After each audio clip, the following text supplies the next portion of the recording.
Melvin Neifler he's been given the knife. He's out of the lineup.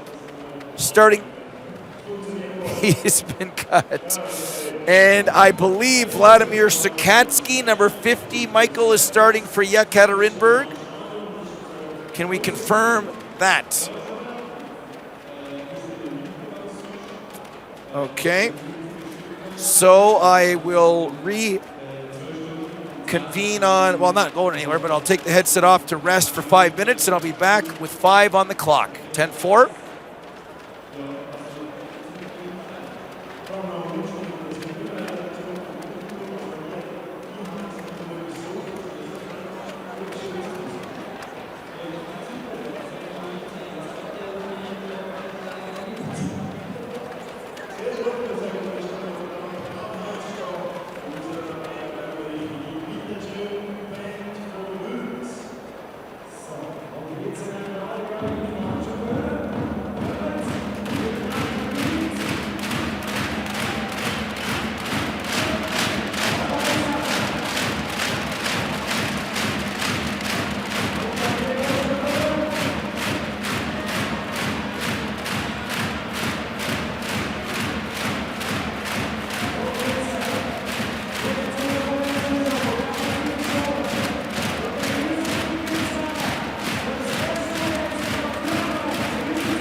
I'm back on, headset ready to rock and roll.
No, I do not see Doug. All right, boys. Yep.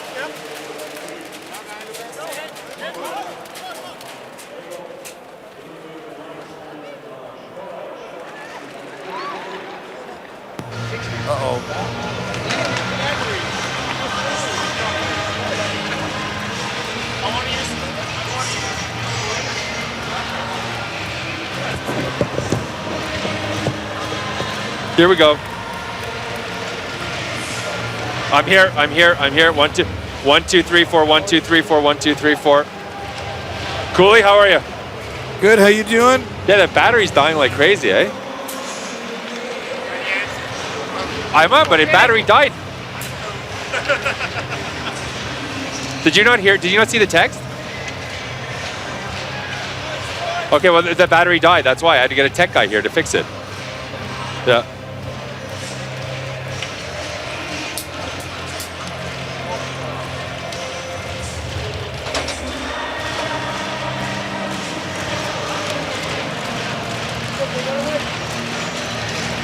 Yes, sir. Gilles Sen and Igor Yastinsky's first game of the tournament.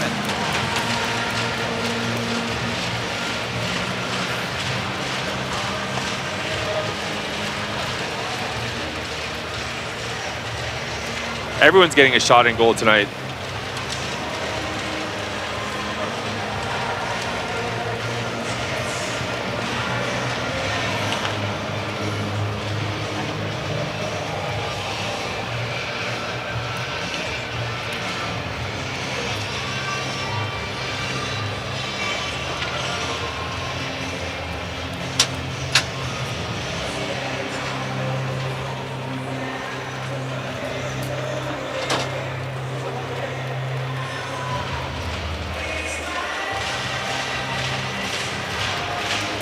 Yes, the table is set for quarterfinal number 2 here in Davos, Switzerland, the 2016 Spengler Cup, the 90th edition, Yekaterinburg from the KHL in white with the red and black trim against Davos in blue with the white and yellow trim.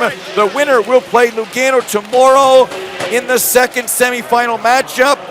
The first semifinal will feature Team Canada against Minsk. It is number 84, Ivan Lasutin in the area to my right.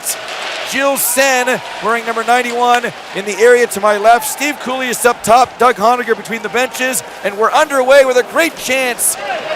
10 seconds into the hockey game as Mikanov right in on goal, and just like that, Doug, we have a hooking penalty 19 seconds in. Doug, what are your hunches for today's game? First one is, our penalties going to play a role, and quite clearly they are. Sven Young going off for the hook for Davos. Third goaltender in 3 games for the Russians. Davos coming back with Gilles Sen. I don't think neither team is depending on their goaltender to win. And then the question now is, can Davos ride the momentum of their last victory last night and get them into the semifinal tomorrow to make it an all-Swiss final with Lugano? Faceoff is controlled by Yekaterinburg. Nikita Shitov is at the point. He gets it over to Magalinsky. Shot is blocked and cleared down the ice by Davos. And keep an eye out for Davos penalty kill. No team in this tournament pressures the way they do. They chase the puck. They try to force turnovers. It's high risk, but very high reward for this team. Artem Garayev gets the puck in deep. Mikanov is in on the forecheck. It comes out to Drew Shore, who will be our first intermission guest. Big American forward lost the puck and heads off the ice. Controlling it now is Jan Buchtal. It looked like Igor Yastinsky was going to get the call. He is the number 1 guy for Yekaterinburg during the season.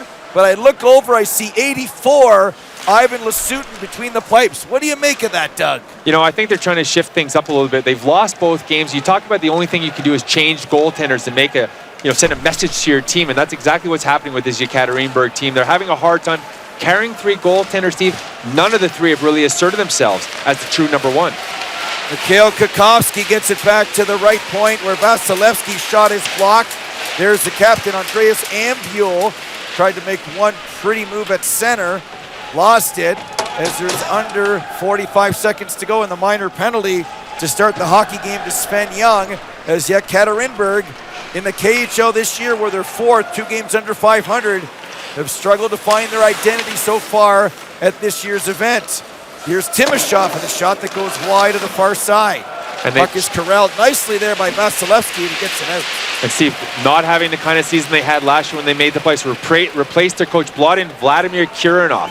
You'll know that name because he was the head coach of Belarus in 2002, led Belarus to that shocking victory over Sweden, but not well liked by his players. I've been hearing a lot of rumblings out of that dressing room during this tournament. Very much like an old Soviet Union style coach, driving the heck out of these players. And I'm going to tell you, it doesn't look like the coaching change has made much of an impact on the team so far. 4 seconds to go in the minor penalty to Sven Young. We're early here in period number 1 of quarterfinal number 2. We're down to 5 teams left. The earlier matchup saw Canada victorious over Mountfield by a score of 5-1. Zach Fucali, since he's gone in, has done very, very well. Out comes Roman Ivashov. He gets it in deep. Konstantin Volkov in on the forecheck. Comes to the near side to Fabian Heldner as the penalty is over and we're back to full and even strength. Here's Ivashov, has his pocket picked, and it's brought out to center ice by Dario Simeon before it's fired right back in again by Tommy Kavisto before he heads to the bench. Gilles Sven, 2.77 goals against average, 900 save percentage. His first year as a starter for Davos, and they have been kind of a Swiss hockey factory here at the Valent Arena over the last several years. Yeah, their last 3 goaltenders have all either been drafted or played in the National Hockey League. Lars Weibo was a Chicago Blackhawk pick. Then he was followed by Jonas Hiller. We all know about his National Hockey League career. And then Reto Barra as well. So the pressure is on Gilles, and they want to know very, very quickly whether or not he's going to be the next in line of great Davos keepers. Here's Rokhtakar on the face-off to the right of Gilles Sen. Face-off is scrummed and eventually controlled and shot to center ice by Marco Wieser. Mark Wieser and Dino Wieser, brothers, are on this team. Mark has been the more skilled scorer, but we haven't seen him find the back of the net so far here for Davos. No, they need his scoring. They can't just depend on the big guys. Wieser's a secondary scoring threat that hasn't connected yet for Davos. A chance in front of the net for Anatoly Golashev, who has 1 goal so far in the tournament, but is missing that spark that we saw a year ago. There's a shot by Takar, and it ripples the netting behind Gilles Sen as it deflected off something as Golashev, number 15, is slow to get up. Yeah, and he's slow to get going in this season as well. Here's Rock Takar. They're going to need guys like him to step up in absence of Golashev, who has not delivered. Number 15, an Islander draft pick. Sean in this tournament last year was noticed by George McPhee, who was the general manager of Team Canada and scouting for the Islanders. The Islanders subsequently drafted him in the 4th round, but he has been invisible through the first 2 games of the tournament. Here's Beat Forster with the puck now. He's not invisible. He gets almost 30 minutes of ice per game. He gets it up and in deep. There was a delayed offside coming, so Davos retreats, and it's brought back the other way by Alexander Torchenyuk. Over to Monia, back to Torchenyuk. Nice save there by Gilles Sen. His first difficult save of the hockey game, as this place is jumping here. Another sold-out crowd at the Vale Ant Arena. And keep an eye on Torchenyuk and Monia. They've been 2 of the Yekaterinburg forwards that have actually shone in this tournament. Here comes Shasalin. He's on a Lone Ranger rush, so he curls, throws it towards the net where it's easily gloved, and Sen will hang on. And Jen looks calm. Another big, tall goaltender. You're seeing more. Here's Torchenyuk and Monia. Monia right here. Look at this play, the drop pass, but look how quickly Sen comes across. If you'll notice right here, he's going to look for Torchenyuk. Keep an eye on 12 in white right here. But look, never lost the puck. It's all about tracking the puck. Your eyes are like a radar. They keep hyper-focused on the puck. And a beautiful job of Sven. Efficiency of movement across the crease deep. We talk about that all the time. Square to the shooter, and then made the save on Torchenyuk. We have seen Yekaterinburg play 5, 6, 7, 8 games now over the course of the last couple of years. I see a little spring in their step here today. I see some of their guys dancing that we haven't seen before. Here's a chance going hard to the front of the net is Dino Wieser. He's grabbed. Power play Davos when we come back live from Switzerland. Steve, you know what? That thought, I was thinking exactly the same thing. That's amazing, eh? No, but exactly that. They do look a lot quicker tonight, don't they? Yeah.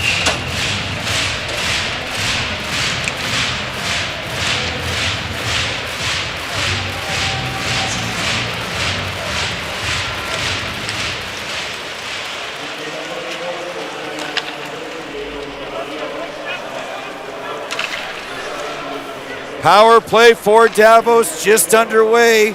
Controlling the puck. Sam Walzer near side. Gets it in deep to Wieser. Back to the point. Pachot with a pass shot. I think he was looking for Chiaroni in front. Didn't find him, and it comes back to center ice. And that's exactly right. We're seeing a lot of these sort of, you took call them the Sedin pass shots.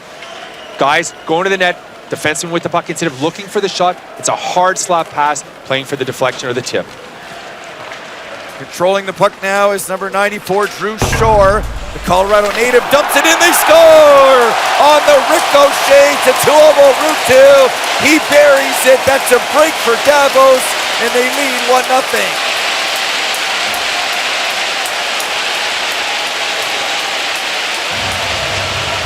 And this is the classic home ice advantage right now, recognizing the boards here, really bouncy. The puck is moving all over. We've seen it throughout the tournament. Watch it right here. See Drew Shore, the dump in, but it's a strategic dumping because look what he's trying to do. He's trying to get the bounce off the boards.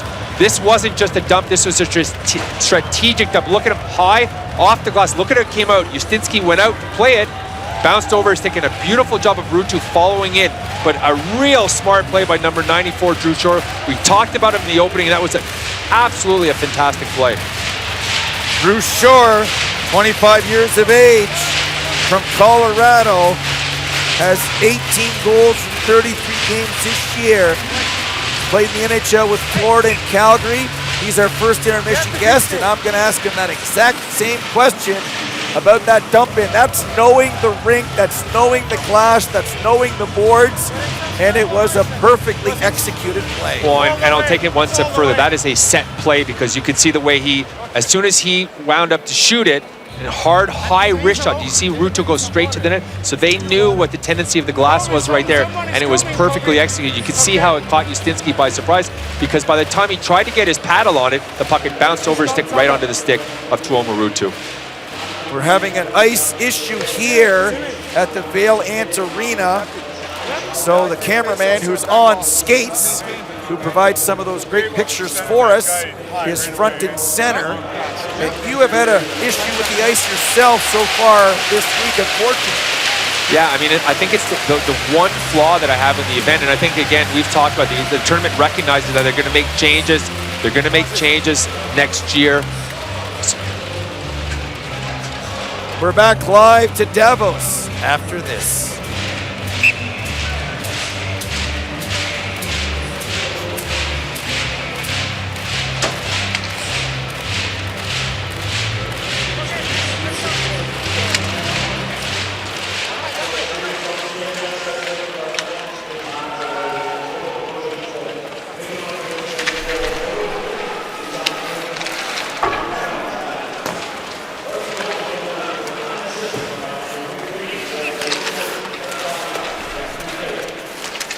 We are live here in Davos, Switzerland at the Vale Ant Arena, where the home side Davos leads Yekaterinburg by a score of 1-0.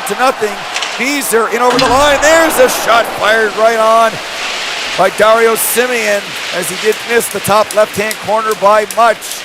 Goal from Tuomo Ruutu, 33 years of age with over 700 games of NHL experience. Chicago, Colorado, New Jersey.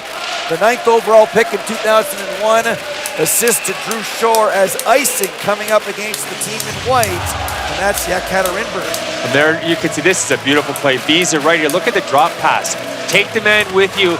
Important right there for Gilles Simeon. What you do, you slide into that open spot. Wieser cuts across, pulls the defenseman, then drops the puck. Really nice job of Simeon filling the gap and a good wrist shot. Just missed connecting on the top part of the net. Dino Wieser, 27 years of age, his 10th year pro. 20 games played, 5 goals so far this year. And he doesn't mind getting a little physical, showing some sandpaper from time to time. As beat Forster with the puck. Has his pocket picked after he fed his man, number 23, Sam Walser. But he gets it back again, just gets it out to center ice. And look at the tendency. As soon as Davos get the puck, the guys quickly exit the zone. The long passes, we've seen some of them connect, like on the last instance with Wieser, but 2 or 3 times here, they try the bomb, intercepted by the Russians in the neutral. So they've got to be aware of that, so that as soon as they are in the right position, they intercept the puck, they can transition back with an odd man advantage. Denis Mingaliev was offside on the far side. So face off at center ice. There's Shitov, shovels it in. Great work on the back check here by Peter Kukal. We talked about him before. Someone has to step up. Someone needs to be a leader. There's a lot of talent on the Yekaterinburg team, but at times they just can't put that talent together as Kukal tips it in and then gives chase. No, they haven't at all. You're talking about a playoff team in the KHL that has been far underperforming expectations. 19-21-4 in the Harlamov division in the KHL this year. They lost last year in the semifinal to Lugano, who lost to Canada in the final. 29 teams in the KHL now, including a team in China. Can you believe that, my friend? Well, China is where everybody wants to go, right? The National Hockey League, for marketing purposes. There's talk here in Davos throughout the week that Peking, the team in Beijing, the team that is in the Chinese representative in the KL, will be a part of the Spengler Cup next year. Everybody wants to get their toehold into that part of the world. Here's Drew Shore, has his pocket picked in the far corner. Comes back to the point to Vasilevsky, to Kakowski with a shot that may have glanced off Heldner in front of the net and ricocheted into the corner. Puck comes back to the left point. Kakowski looking for his man, Brock Takar in front of the net. That pass was knee high and nobody could get a stick on it. 11 minutes, 35 seconds to go in period number 1. 1-0 for Davos. There's a wraparound once again by Wieser. Denied. Loose in front. Shore is there. Goes behind the net and scores! Drew Shore, 2-0 Davos.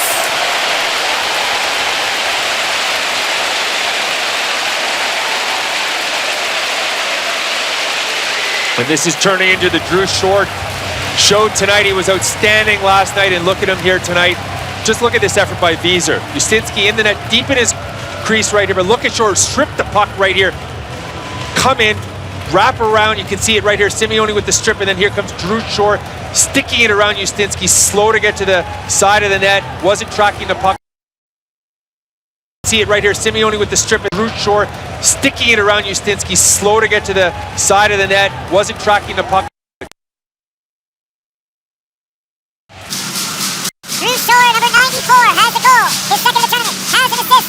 You call it the Drew Shore show, and that's the way things are right now. 8 minutes, 25 seconds into the hockey game. Davos has a 2-0 lead in this place. That was Electric pregame is electric 9 minutes in, Doug. Corvi with a shot. Enzo Corvi lets it go. Penalty coming up on the play to Yekaterinburg, so they continue to hurt themselves with penalties, as I believe an interference call is coming up against number 12, Alexander Torchenyuk. And you're absolutely right. Look at him right here, the slash on Corvi. 2, 3 consecutive slashes, again, right in front of the referee. An easy call to make. Stick fouls have been the theme of the tournament for you and I, and here's another one against Yekaterinburg's Torchenyuk. Here's another look at the wraparound goal by Drew Shore. Torchenyuk in the box, 25 years of age, his second year in the KHL. Has 9 goals on the season, but he'll be watching now as the faceoff is won and shot into the KHL bench of Yekaterinburg. Keep an eye out. We know what they like to do on this power play. Either the big shot from 71, Pajot on the blue line, or keep an eye out for number 10, Andreas Samuel likes to be on the left-hand side, and there's Drew Shore scoring. We talked about it in the opening. I thought he was the most effective player for Davos last night in their victory, and tonight he has carried it forward with a goal and assist. He's been outstanding in blue and yellow. What do you think about Ivan Lasutin, the Russian goalkeeper, on that play, not getting to the post, and his performance so far in this tournament? Well, I'm not impressed. And as far as getting to the post, you and I talk about efficiency of motion all the time and the ability to go post to post. He was way off on that one, and he left half of the net open, wasn't tracking at all, and it made it relatively easy for Shore to wrap it around. Well, the way things are going is that puck is pumped down the ice by Tommy Kavista. We might end up seeing Igor Justinsky before too long. You mentioned the 3-goalie system. Just ask a New York Islander fan how that works in practice and travel. You go with your 2 guys. If you're the number 3 guy, you send them down or send them somewhere where they can play. Well, and that's it. And when you're carrying 3 goalies, first of all, you want to get a hot hand, so you really only want to play 1, right?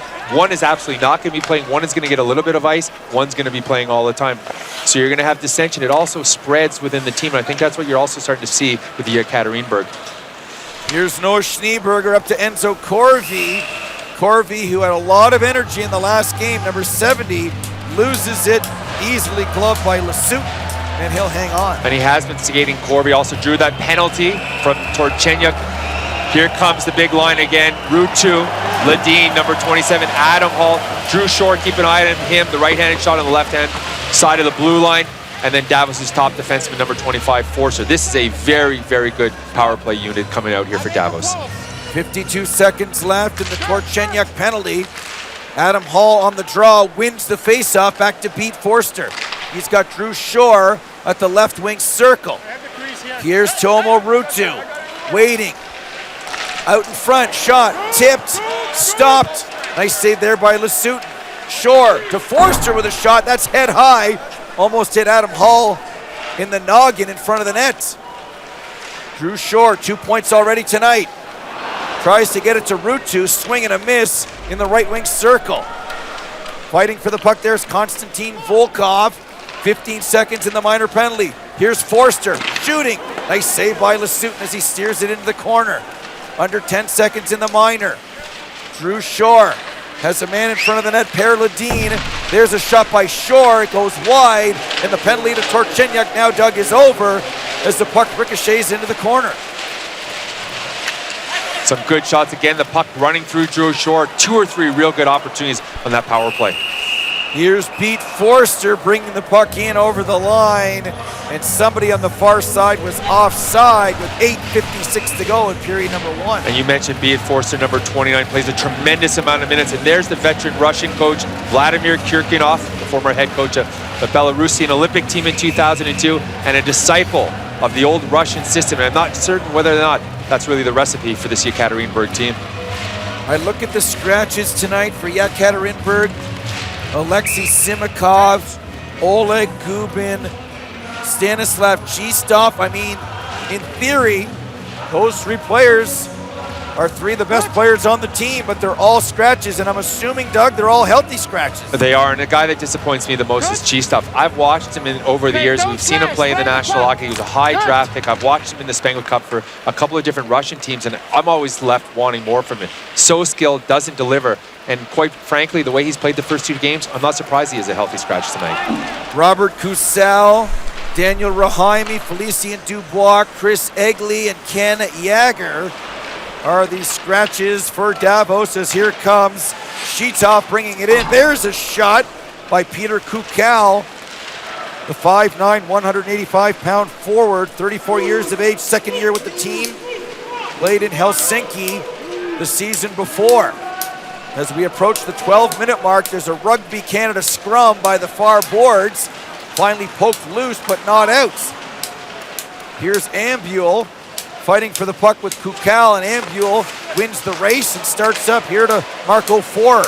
That's a good opportunity now. Get the puck out of the zone. Nice job by Ambule. A veteran move, clear the zone, and allow for a fresh change.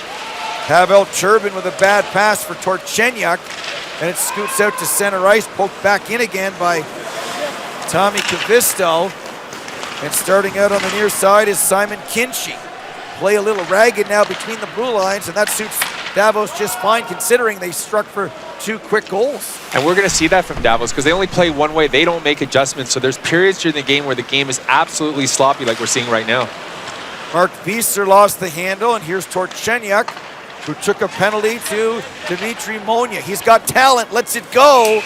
It was a 1-on-4 rush, however, because they were changing, and that's an easy save for Gilles Sen.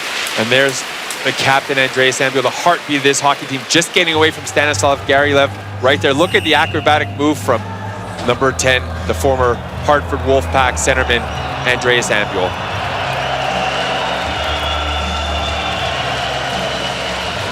Fans just reacting to the kiss cam that is very popular here in Davos.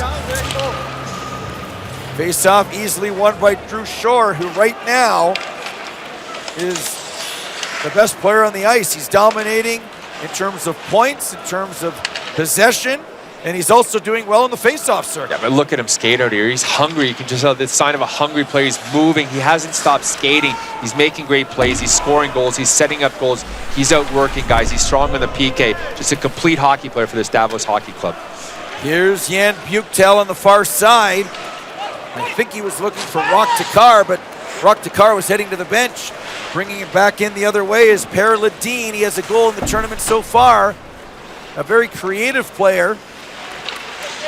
He heads to the bench, and Volkov brings it back in the other way, hit the goal post. A quick shot by Konstantin Volkov, and he beat Gilles Sen, but not the left post. He did. Sen wasn't ready for that one. He was caught snoozing. A quick shot by Volkov. Puck comes to Pachot, far side, ships it up here to Corvey. Enzo Corvey with another bad pass between the blue lines, and back comes Yekaterinburg the other way. That shot by Ivashov is blocked. Chistov fires one that goes wide. So when the Yekaterinburg club do have opportunities, they're pounding it off the glass. Nice move there by Ivashov, and then he's brought to the ice by Enzo Corvey. That's a no-brainer. Corvey is heading to the box for 2 or less. And Roman Ivashov, look at him dance right here. He puts it through Corvey's legs, and watch Corvey now with the stick. Pulls him down, but this is all a result of one thing, not getting the puck out of their zone. When you're up by 2, the ice is bad, just under 6 minutes to go in the period. You've had a very good period. Chip out, chip in, play smart, but that's not what Davos does. As attractive as their game is, too often not, they take too many high-risk attempts, whether it's clearing the zone, whether it's these long breakout passes that don't work. They lose the puck, and in this case, it results in a bad penalty against. Chistov gets the puck to Megalinsky. His shot hits Alex Mikanov in front of the net.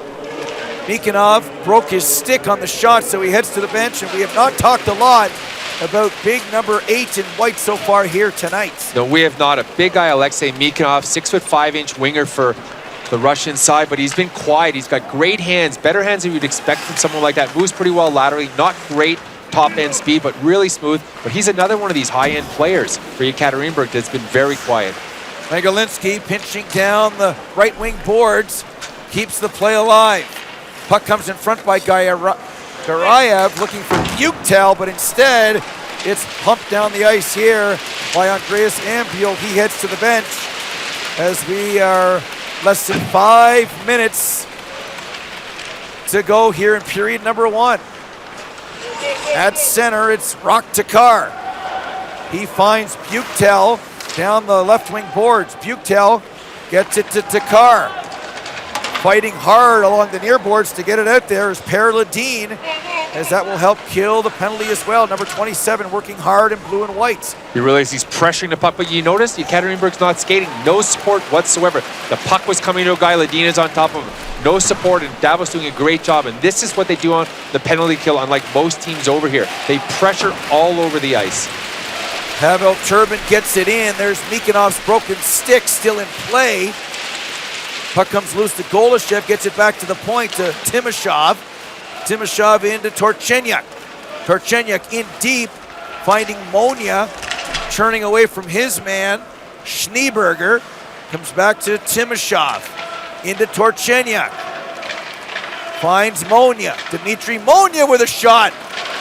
Shouldered away by Gilles Sen as the penalty is over, and then Sen covers up. No damage done. Still 2-0 Davos. I like that shot from Monia though. Big save from Gilles Sen. You can tell a 6'3" goaltender, plays big in his net. But look at this. The shot comes in from the Davos defenseman Forster doesn't even bother checking Buktel. He lets him stand flush in front of Sen. Moments later, really nice save on him though. Plays big. The importance when you're big to play big. I like what I've seen this evening so far from Gilles Sen in the Davos goal. Place is hopping here, under 4 minutes to go in the first period. Davos with 2 quick strikes, and they lead Yekaterinburg 2-0. A Davos win would set up an all-Swiss semifinal against Lugano.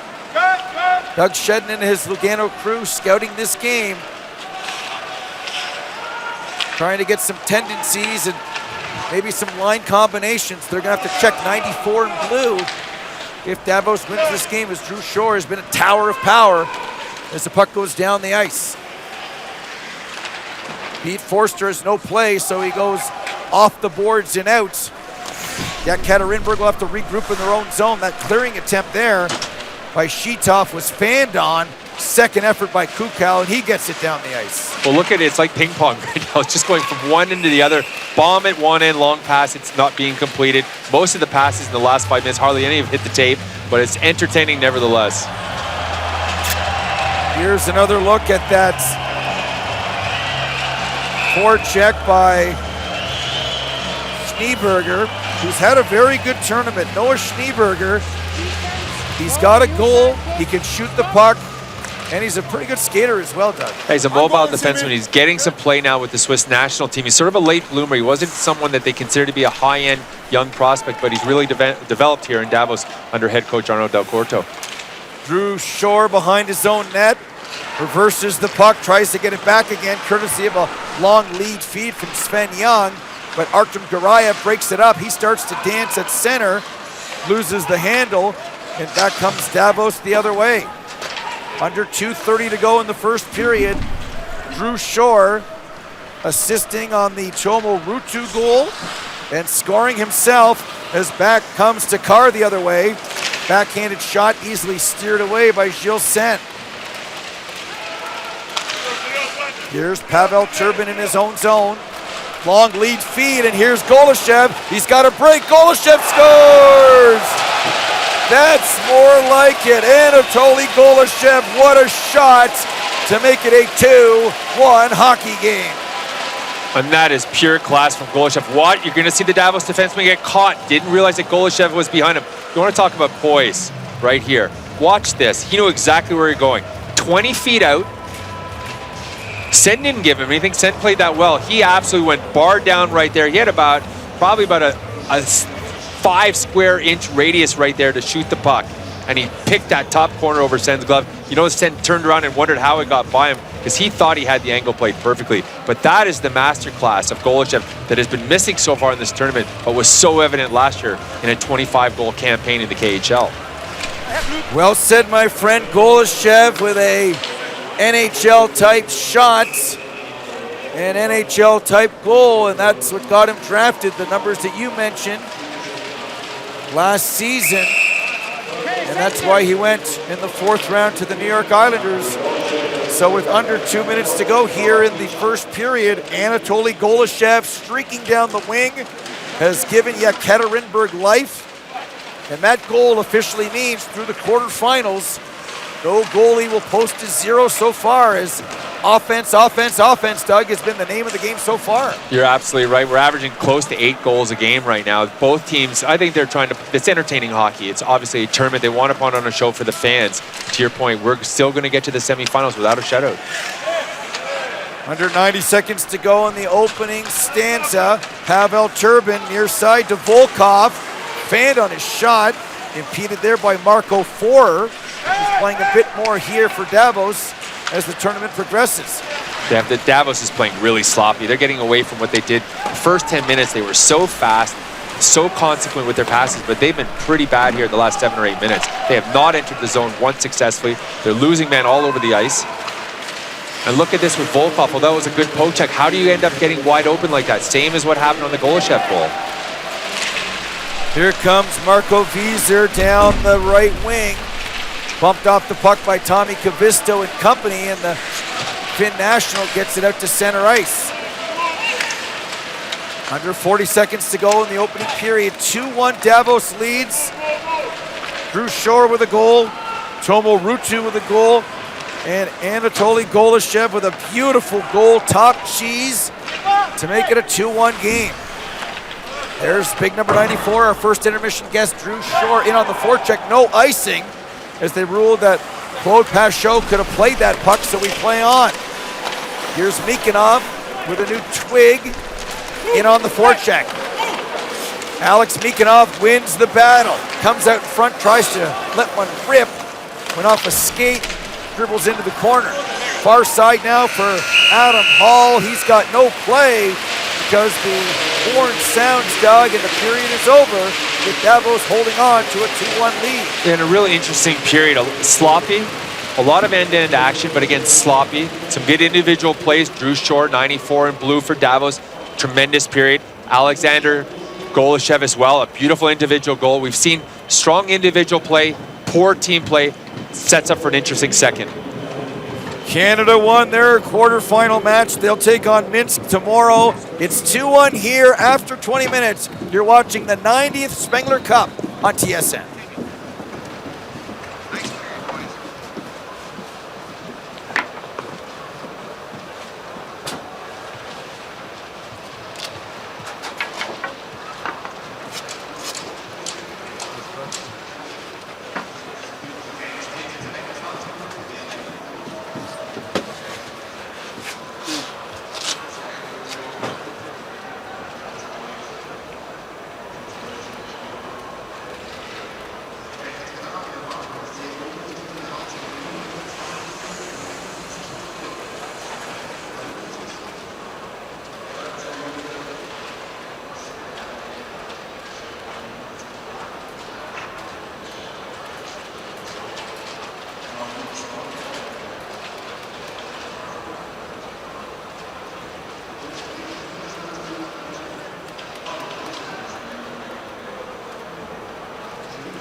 Hey, boys. Cooley? Cooley.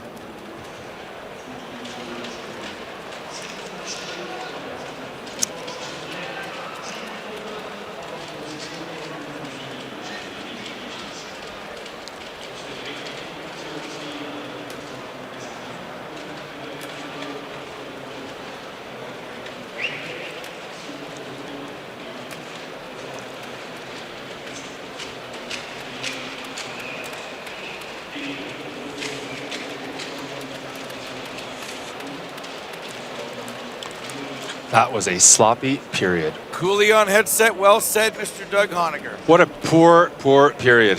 Sloppy, poor period.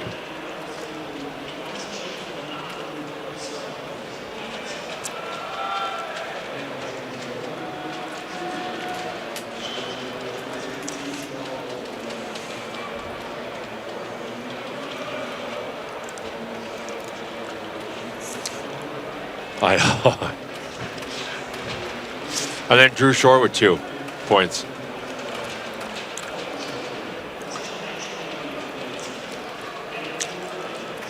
We need a little bit better hockey. That was garbage the last 10 minutes, like garbage. Cooley, you need to come down and coach the boys up here.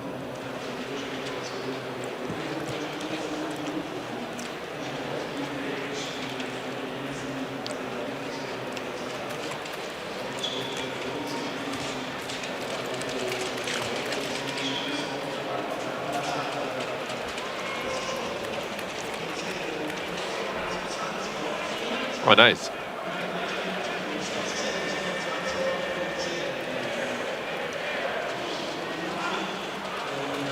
Okay. Cooley, are you there?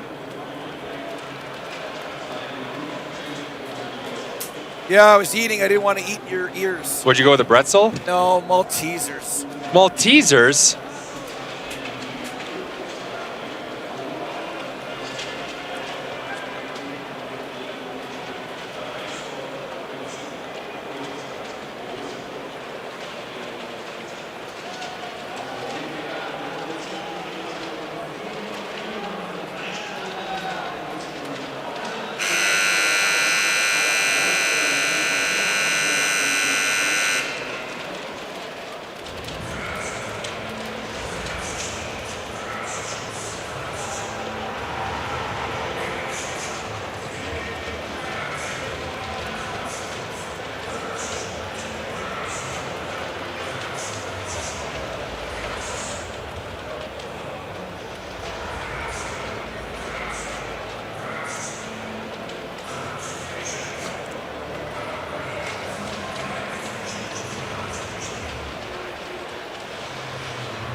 All right, I've had a Malteser, Doug. I'm ready to roll. Not exactly my protein shake, but hey, what can I do? Confirming per-2 Lindgren. Second intermission, and then we're doing Cool and Doug ringside.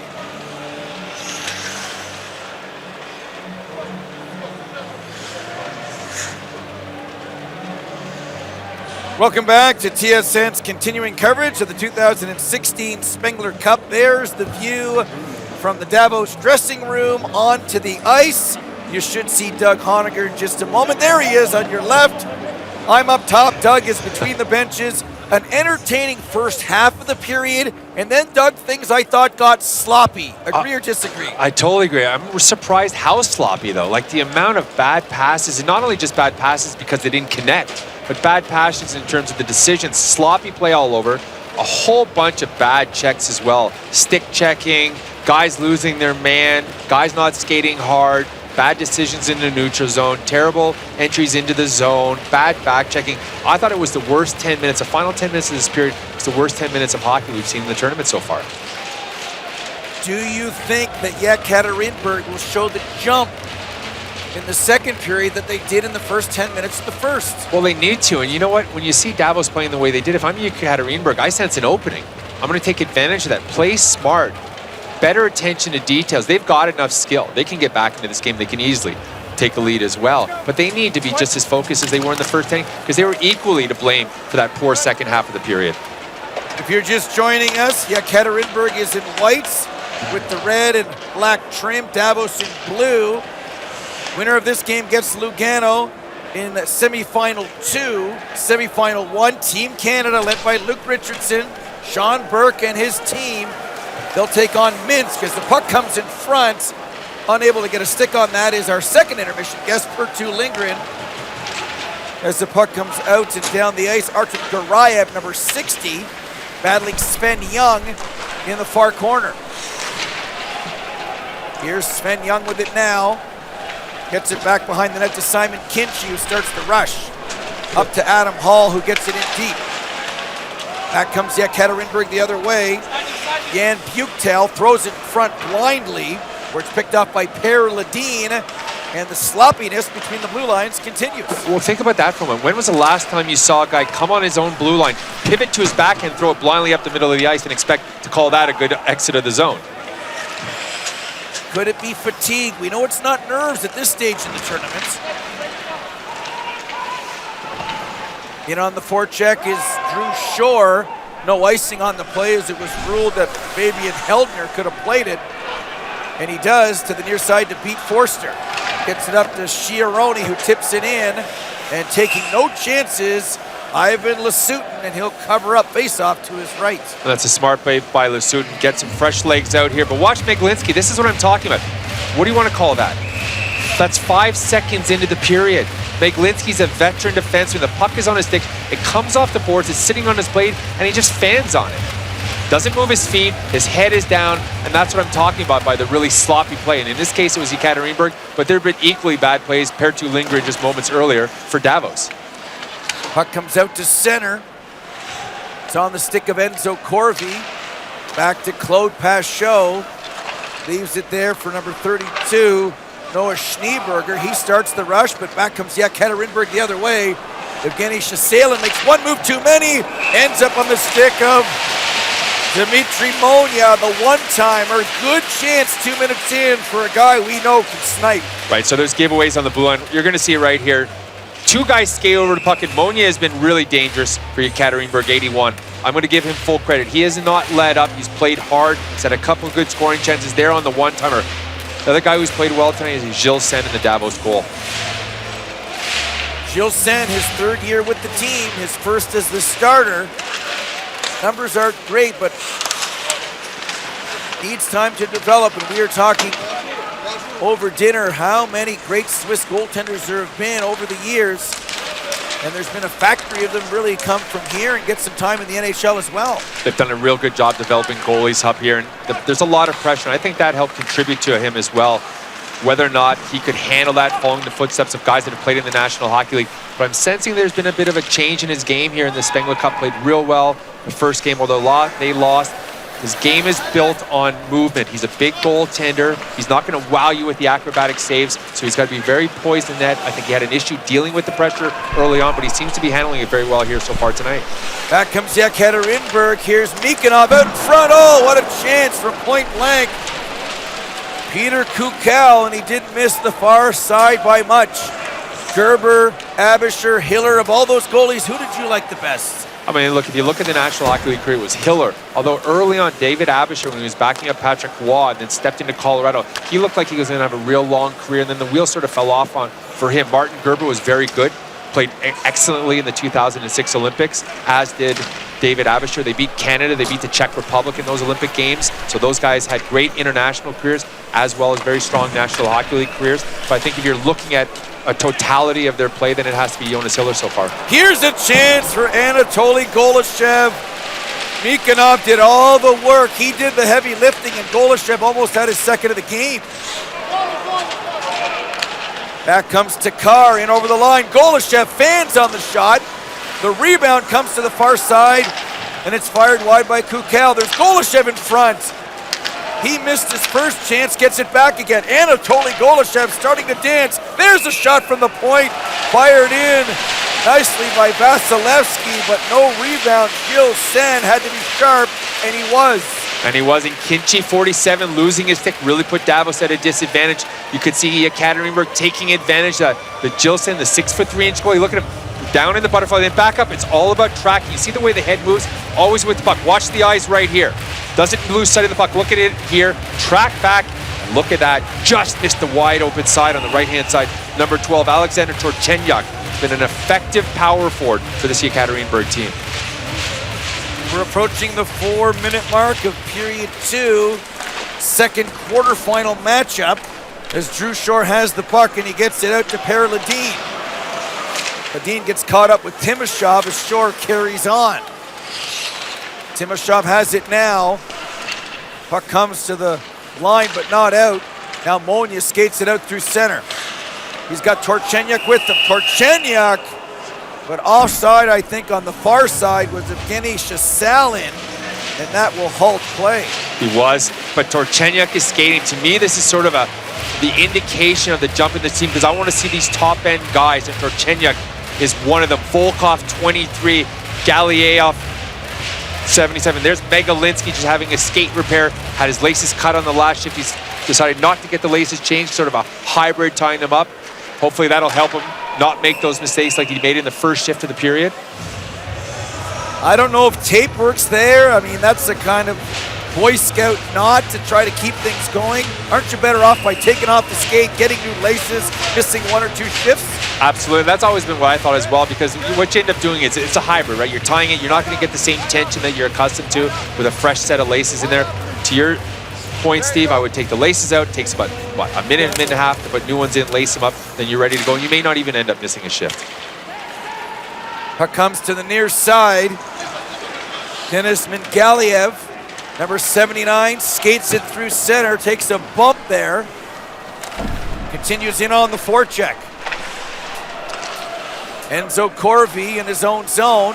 Long lead feed. I'm not sure who that was for. Maybe Ambule. No icing on the play. Wieser wins the race.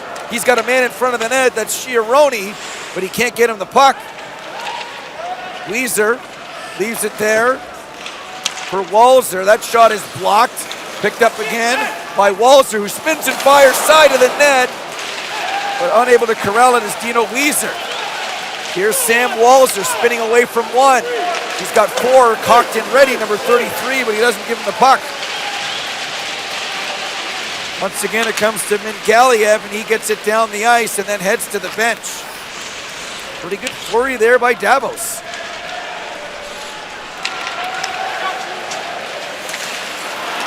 Nice back check by big number 8, Alex Mikanov, to bring it back the other way with Artem Garayev. There's a shot right in on goal by Kukal.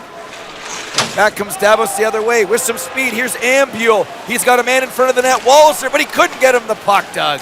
No, that was a real nice defensive play by number 93, Alexei Vasilievsky right there. Nice job, read that pass. Excellent defensive move, great active stick on the Yekaterinburg defenseman. Alexei Vasilevsky gets it in. Davos gets it out where Dmitry Megalinsky has it. Bank pass off the boards, looking for Rakhtakar. He's chipping and chasing here as Yekaterinburg trying to get their forecheck established. Spinning and firing is Golashev, gloved by Sand. 2-1 Davos, here live from Davos.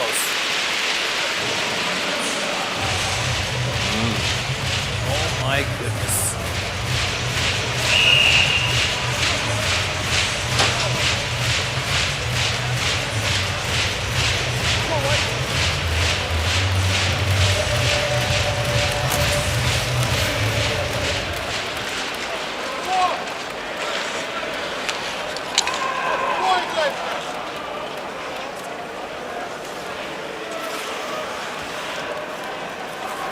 This game is coming to you live from the Valence Arena in Davos, Switzerland, home of the 90th Spengler Cup. 2-1 in favor of Davos in blue, taking on Yekaterinburg in white. One team is out. Mountfield losing to Canada earlier today, so the team from the Czech Republic is going home. As Drew Shore carries the puck in his own zone. Ends up on the stick of Per Ledeen. Back to Shore with a shot right on. Ivan Lasutin swallows that shot. No rebound. No, and if it looks like there's going to be any offense at all tonight from Davos, it's going to run off of the stick of 94, Drew Shore. And here's Shore. Look at him following up. Quick snapshot.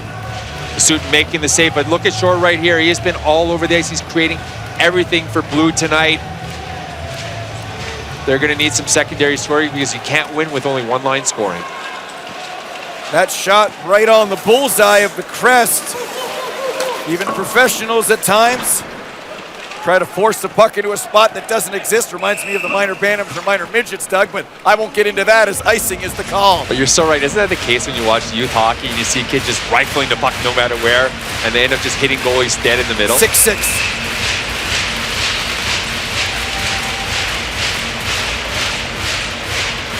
12:43 to go here in period number 2. Never a dull moments here in the building. Shots in the period are even so far.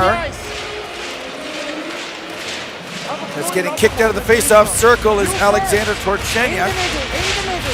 Corvi on the draw wins it easily, as he had to take it against Zeravlyov, and that's a defenseman, so not really sure why Zeravlyov went in there to take the draw, but we call the game, we don't coach the game, Doug. No, and I think Vladimir Krikinov has not really been asking for you or I, our commentary so far tonight. I think he thinks he's got it in the bag. Puck is scrummed in the near corner. Monia gets it back behind the net to Tommy Kavisto. You haven't heard a lot of Tommy Kavisto so far in this game, and he can be a game changer, that's for sure. Yeah, number 4 in white. He was a great player for them in the tournament last year, but very quiet so far with 2 games and now into the 3rd. Good opportunity there, fired by Volkov, and the more the game progresses, the more I'm impressed with number 91, Gilles Sen. Yeah, he's played well, really holding Davos in, because Davos has not really played well since the beginning of the 1st period. Streaking in there with Sam Walzer. He got it in front of the net to Dario Simeon. That didn't work as he shot it wide. Andreas Ambuel in on the forecheck. Ambuel starting to dance now as the puck comes to the line. Bounces over the stick of Marco Forer and back down the ice. Heldner thought he had somebody near you at the Davos bench, but instead it goes 175 feet and it'll come back for icing. And that's because that's a set play. They're trained here in Davos to pivot up. There's Noah Schneeberger, a little trickery with the stick and puck, but they're used to here in Davos. We've seen it for years now. A quick pivot, shoulder square up the ice in the long ball. They're expecting someone to be there, and that's why that pass from Heldner resulted in icing. Heldner starts the breakout on the far side. Long lead feed there, looking for the older Wieser. Mark Wieser almost sprung on the break, but a nice set play breakout that led to a good chance. Sure, and that's the play from Marco Forster in that case. It's the same thing, just what we talked about moments earlier. The quick pivot, the long bomb, but in that case, Wieser in the right position, just unable to handle the bouncing puck.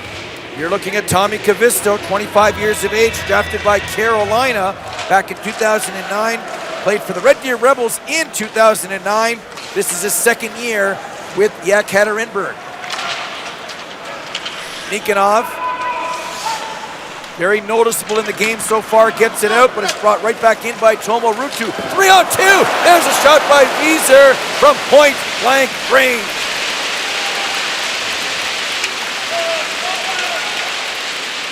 Ivan Lasutin had to be sharp there, and he was, as Nikonov backhands it in as we approach the halfway mark of this, the 2nd period and 2nd quarterfinal matches. Once again, with the long change, Davos is called for icing.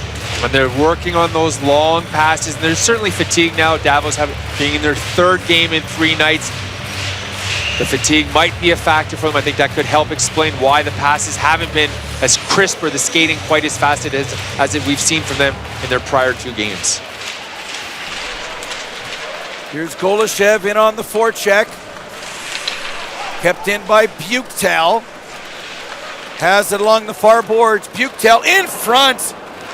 Looking for Takar, and it went right through the wickets. Controlling the puck once again, Drew Shore. Long lead feed, I think, looking for Hall. But back comes Yekaterinburg the other way. Brock Takar gets it to Kakowski. His shot is blocked. Bounces to the near boards where Monia takes a hit to make a play. Back behind the net for Golashev. Tries to feed Takar in front of the net, but it was broken up. Clear to the line and now dribbles out to center. 2 Russian players were all by themselves at the Davos blue line. That long lead pass, if that would have connected, would have been a 2-on-0. And it would have been, they caught Davos on a bad line change right there. The 2 Russian players taking advantage of it, but just unable to connect on that long bomb pass. Here's Drew Shore in over the line, stops up, back to the point, but Claude Pachot was outside the line, so has to regroup and send it right back in again. 9:15 to go here in the 2nd period, and it seems like Yekaterinburg is skating better and slowly starting to take the play here to Davos. You're absolutely right. You get a sense that the 2nd goal is coming. Here's Ivashov with a shot. Stopped in front by Gilles Sen, and he will hang on. Right now, number 91, the most important player in the hockey game for the home side. And there's Drew Shore. I like that through the legs right here. Shore is feeling it tonight. He's the one guy who's skating with purpose for Davos.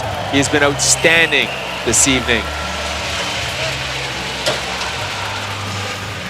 Sammy first, blue first.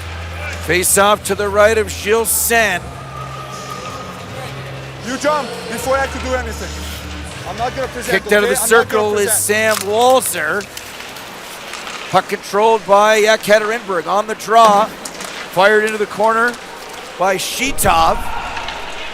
And coming away with it nicely is Pete Forster, who gets it up to Walzer. He gets it into Dario Simeon, who is brought down. And we've actually gone a long time between penalties. That was almost a very good defensive play, but the idea of puck first doesn't exist anymore. No, look at him, but you know why? Because he protected the puck so well right here. That's what it's about. You talk about the play almost being good enough, but look at this Simeone, 59. It's about puck possession right there. He shielded it with his body, so he was forced to slide across and take his legs out from underneath him. A real nice job by the young Davos forward. So a huge opportunity here. Sam Walzer on the draw. He's got Chiaroni with him. Ambule at the point. Pachot at the point as well. Weezer in after it. Chiaroni gets it. Near corner. Back to Ambule at the left point. Ambule, watched by Buchtel, gets it to Chiaroni. Back to Ambule. His shot is blocked by Buchtel, who did a very good job there on the PK. Yeah, got in front of Ambule. Ambule was caught flat-footed, though, standing still in the blue line. Buchtel took advantage of that, pressured him, and forced the turnover. Puck is shot by Buchtel down the ice, so a good 30 seconds by those two forward penalty killers for Yekaterinburg. And back comes Andreas Ambule the other way. Ambule, give and go there with Ruutu. Gets it back to Pachot. Claude Pachot behind the net looking for Weezer.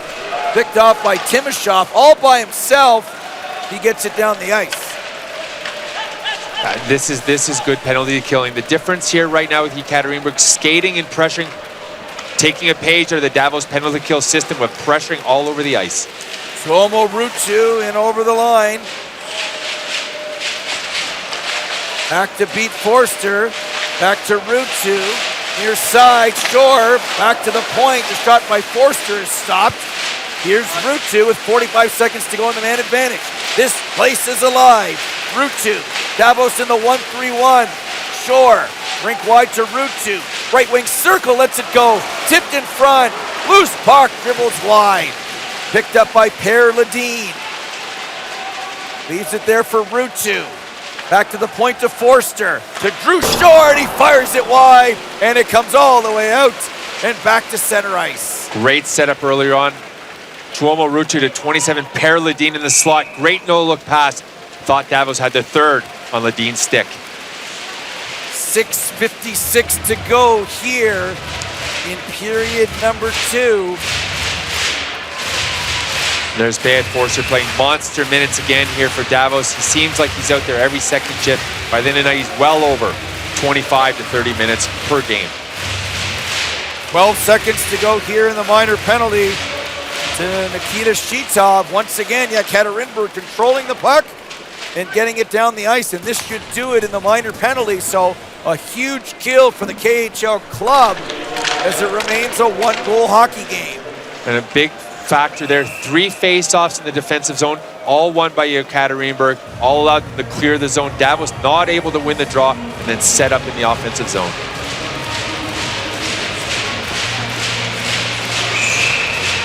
There's a look at the Davos bench. Head coach Arno Del Curto, a man you know very well. Not the traditional NHL outfit, very animated, and he beats basically his own drum. Doesn't follow any rules. Does it his own way, right, Doug? Absolutely. I mean, he's been here for 2 decades. He's built this organization literally from the ground up. This team is Arno Del Curto. He's done a brilliant job here, and he has established a hockey tradition once again in what is arguably the franchise that I would say most akin to the Green Bay Packers in North American sports, in that it's in a small village, but it has a nationwide fan base. Holding penalty coming up to Davos. Power play from Davos when we come back.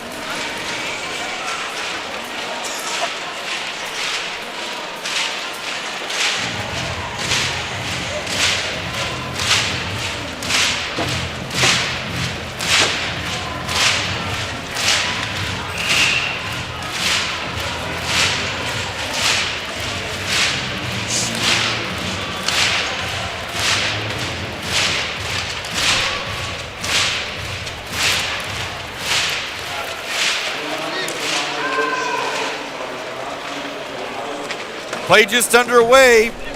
Power play for Yekaterinburg as Sven Young is in the box for holding. So the Russian forecheck pays off with a power play. Let's see if it can lead to a power play goal. As in on the forecheck there is Takar. Loses the battle, cleared to the line, and by everybody and out down the ice. Yeah, great exit of the zone by Schneeberger. Won the puck down low, but did you see Takar was by himself? No other Yekaterinburg forward coming in to help him. Schneeberger won the one-on-one, was able to clear the zone. Puck comes to Heldner, to Enzo Corvi, and he made that look easy. One pass, and it's down the ice again. Here's Mikhail Kakovsky, the former Ottawa 67. Starting the rush here, leaving it for Torchenyuk. There's a shot that goes off a stick of Pete Forster and out of play. So we're under 5 to go in the period and under a minute to go in the Sven Young holding penalty. Yeah, and the real difficulty right now on the power play with the ice conditions the way they are, you've really got to move. You've got to compensate for the bad ice. And so far, Yekaterinburg not doing that.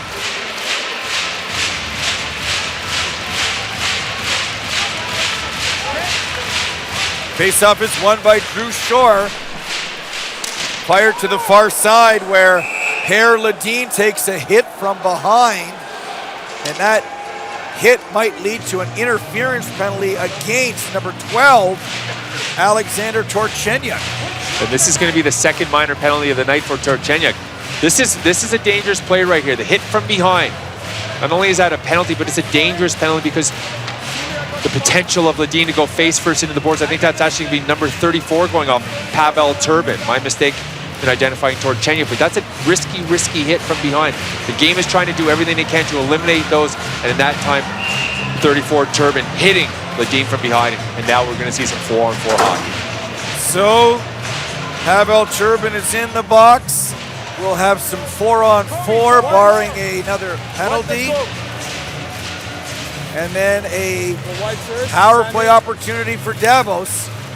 Sam Walzer's on the draw. He gets kicked out. Mark Wieser has to go in. There you go. Draw is won by the other 23 there, Konstantin Volkov. Gets it to Kavisto back behind the net for Igor Zuravlyov. He starts the rush, a little give and go, gets it back again. Bringing the puck in over the line is Dmitry Monya. 4:30 to go in the period, a 2-1 score in a sudden death quarterfinal game. Winner moves on, loser goes home as Wieser has the puck, tries to get it out. Walzer was there, he doesn't get it. Pair of 23s battle along the far boards. Puck comes to Kavisto with a shot. May have hit his own teammate Artem Garayev in front as the penalty to Sven Young is winding down. There's a chance in front, an opportunity for Peter Kukal, but he couldn't get a stick on that one. Under 4 minutes in the period. An abbreviated power play here for Davos as Sam Walzer, the 24-year-old, starts up. He gets it up to Drew Shore. Shore in over the line with Hall. Back to beat Forster. In front of the net, loose puck. Corralled by Ivan Lasutin, and he'll hang on with 50 seconds to go in the Turbin minor penalty. And Lasutin had to be quick to cover up right there with Ledin and Adam Hall converging on that. There we see another example. Gilsen moving well, making the save, not flustered at all when there's traffic in front of him. It's been a real standout here tonight for Davos.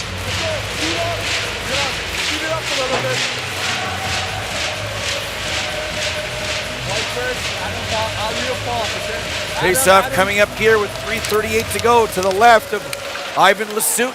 Once again, you notice all these face-off wins for Yekaterinburg, especially where it matters most in their own zone. Yeah, those draws are preventing Davos from setting up. They're having to go back 200 feet, regroup in their own zone, and let's be honest, their entries into the offensive zone have not been very good tonight.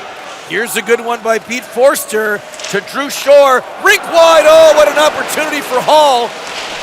It was a bouncing puck, and he almost batted it into the net.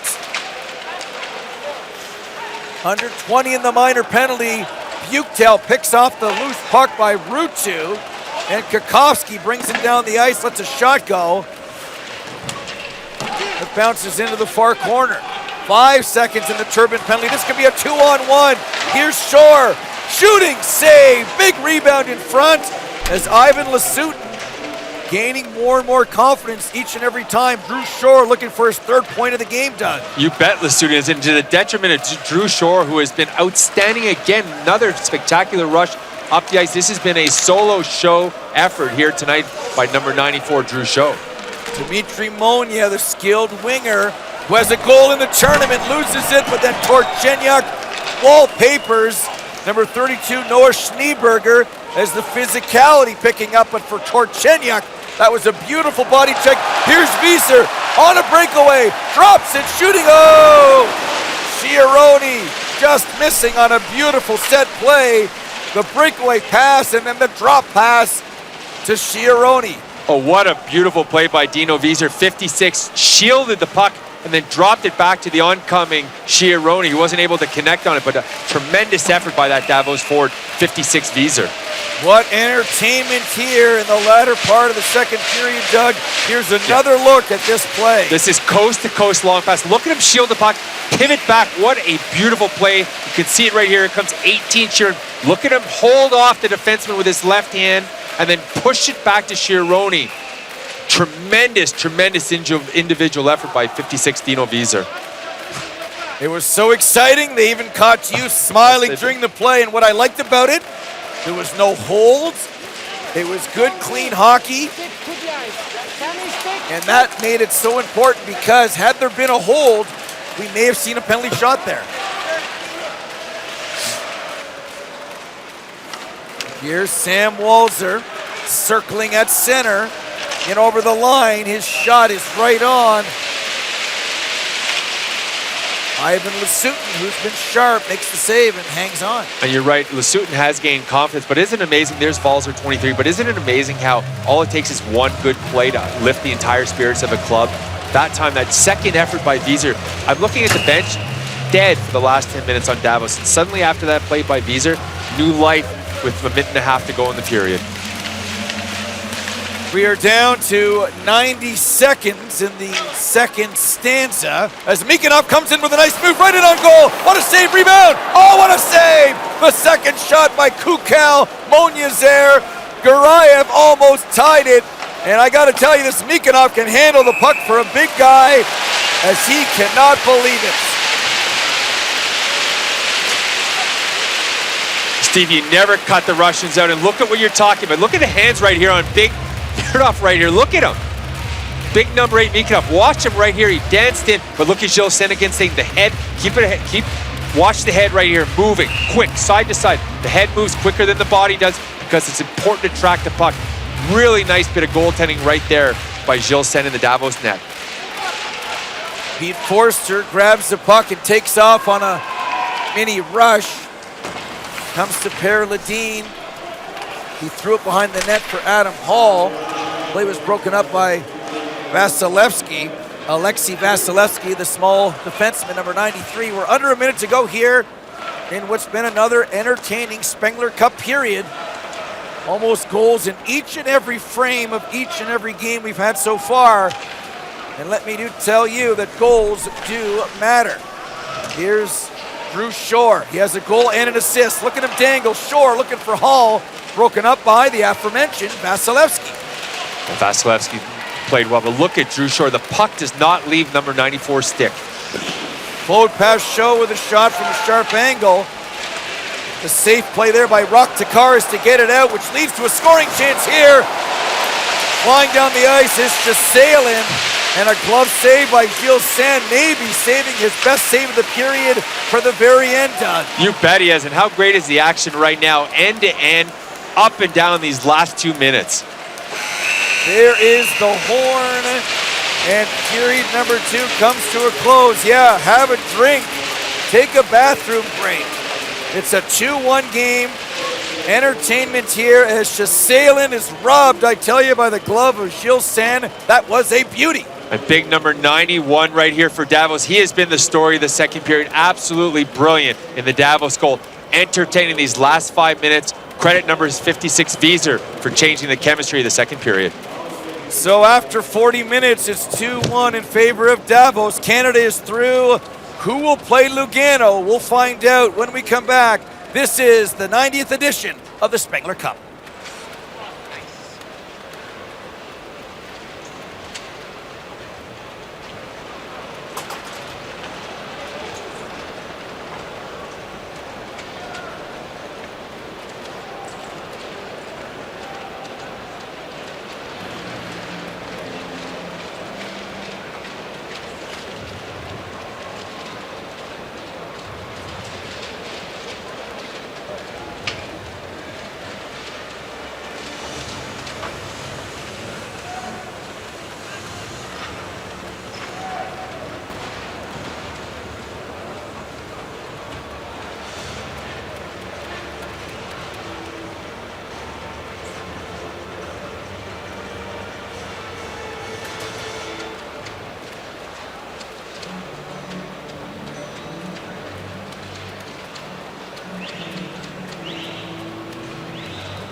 Wenige Platz.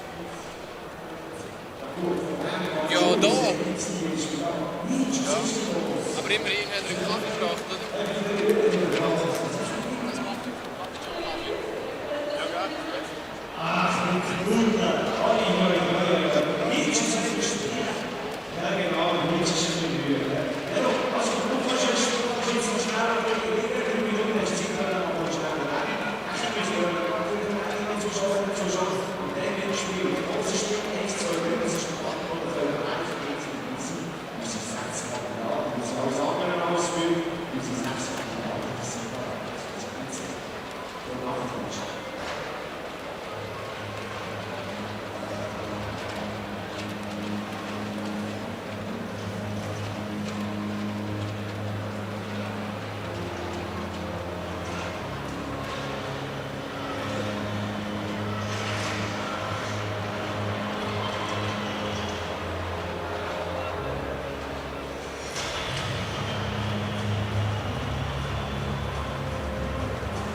there.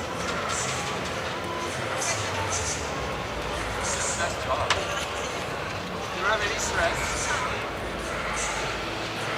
Thank you.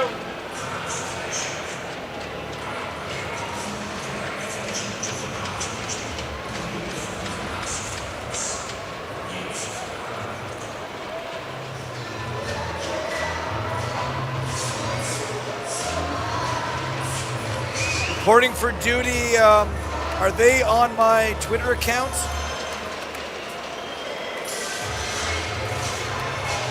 I think I gave one of them an autograph.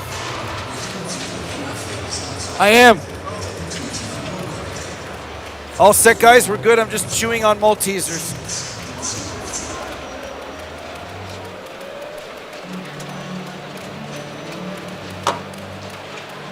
You did a good job. The laces.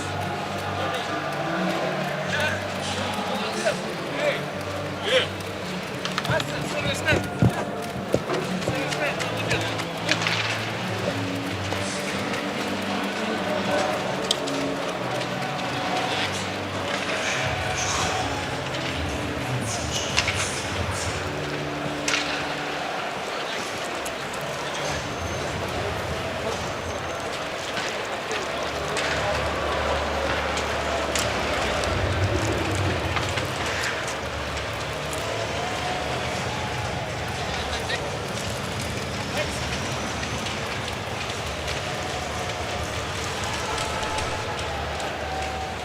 Hey, boys. Bro.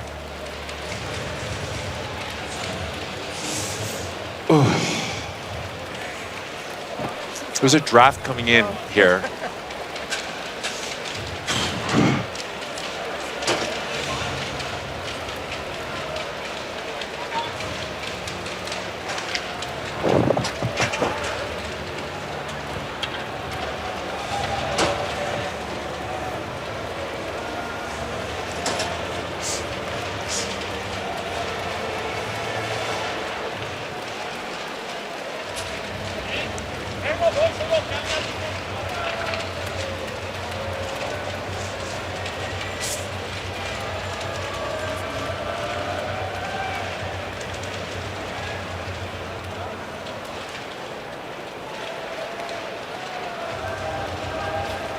Welcome back live to the Vale Ant Arena here in Davos, Switzerland. HC Davos was formed in 1923, the first year of the Spengler Cup, the oldest invitational hockey tournament in the world. The team is middling in the Swiss A-League this year, but they've got a chance to set up an all-Swiss matchup against Lugano. Doug, with a victory, they're winning now 2-1 as we start period 3. Yeah, and look for them to come up strong. They're going to push hard. They want to play in the final. Believe me, their fans want to see that all-Swiss semifinal. And they're going to get an early power play, as coming in was our second intermission guest, Pertu Lindgren, who had to bite his tongue a bit about the officiating, and he won't be disappointed at this. Peter Kukal didn't like the call himself, so we've got an early 20 seconds into the period power play for Davos. And you and I talked about it in the second intermission. We thought that this game was actually being played smarter by both teams. Not as many stick fouls, and how does the period start? With a hook by Peter Kukal. He's got support in the defenseman, he's got other back pressure, and he sticks his stick in. He might argue of the ticky-tack nature, but at the end of the day, if he doesn't put his stick in, Doug, he doesn't get a penalty. No, but he doesn't need to. You just need to know that there's backside pressure, then pull up. But the last thing you need to do is start getting active with your stick. Particularly in this tournament, we know the refs are not giving any leeway whatsoever. Here's Hall back to the point to Drew Shore. Plays it in deep for Tuomo Ruutu. Ruutu into Adam Hall. Back to the near boards to Ruutu. They're in the 1-3-1 as Ruutu shoots. There's a save. Loose puck. Bounces to Drew Shore, who, as we mentioned, has a goal and an assist in the game. The puck seems to find him, and there it is on his stick again. Gets it over to Per Ledeen. And now the giveaway by Hall leads to a dump in nicely by number 24, Rock Takar. Yeah, Hall's got to be more consequential there. Get the puck back to 94. Thought he was coming in, just a miscommunication between 14 and 29 on the blue line. They had Forster. Team Canada winning their matchup against Mountfield. They're through to the semifinal tomorrow against Minsk, a round-robin rematch. This is the other quarterfinal from today as the puck comes near side to Lindgren. Lost the handle there, being forced by Turbin, and he's got to go back to his own zone. There's a pressure from Turbin on Lindgren. What you want to do right there, though, is get the puck back deep. Don't play with it on the blue line. Dangerous situation. Dario Simeon behind the net finds Mark Wieser. He coughs it up. Shasalin is there, and he gets it 200 feet down the ice, under 35 to go in the minor penalty. And Shasalin took advantage of that bad blind backhand pass by Mark Wieser. You're in the corner. Think about that from when a backhand, no-look pass into the slot, easily handled by Shasalin. That's the kind of sloppy play that that Davos have been making too often tonight. Puck is pumped in by Tommy Kavisto. Brought right back out again by Heldner to Ambule. In over the line with a shot. Deflect off a skate and it went wide. Back to the point, kept in there by Forer, and then fired over the glass and out of play on the near side by number 61, Fabian Heldner. Let's go back ringside for Honegger's Hunches. Yeah, number one, I talked about penalties. Haven't really been a big factor in this game. Davos had with a power play opportunity here, not taking advantage of it. Teams not depending on their goaltenders to win. Well, that's really not been the case at all because Gilson has been a real standout in the goal for Davos. And I think Davos, one area where they may be suffering from is the fatigue. 3 games in 3 nights. They're really going to have to carry the momentum here in the third period if they hope to advance to the semifinal tomorrow.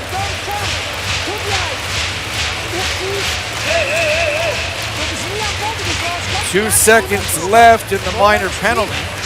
Enzo Corvi is kicked out of the dots. Directing traffic is Dino Wieser now, number 56. There's the linesman telling the center here, number 24, Rock Dakar, to get into the circle. He lost the draw. The penalty is over. Comes to Enzo Corvi, far side for Pashot with a shot. Blocked by Buchtel and shot out to center ice. Noah Schneeberger to Enzo Corvi, rink wide for number 71, Claude Pashot in his 4th full season with the team. Stay-at-home defenseman has 2 assists in 30-plus games so far this year. But it's been pretty solid, big 71 tonight for Davos. Long lead feed for Buchtel is too far, so icing is the call as referee Mike Lego is over, trying to make sure that Vasilevsky doesn't cheat a change right there. Mike Lego, of course, former National Hockey League referee, doing a great job at this tournament. Did a great job right there because Vasilevsky, as soon as the icing, hopped over the boards, but not before Lego saw him and demanded that he go back out onto the ice. Faceoff is controlled by Yekaterinburg. Here's Dmitry Megalinsky, the big 6'2", 215-pound defenseman. Up to Golashev, long lead feed for Monia. Megalinsky jumping into the play. Dmitry Monia to Golashev, blind back feed, ends up on a loose sweater stick, and Andreas Ambule. Ambule, he's caught from behind there legally this time by Peter Kukal as Yekaterinburg gets it out down into enemy territory. And that's a good point right there. That was a good, legal being the key word right there. That was good backside pressure by 42, Peter Kukal. Back comes Davos the other way with numbers. It's a 3-on-2. They score! Crashing into the net. Mark Wieser puts it in. What a pass. What a play. What a goal. 3-1 Davos.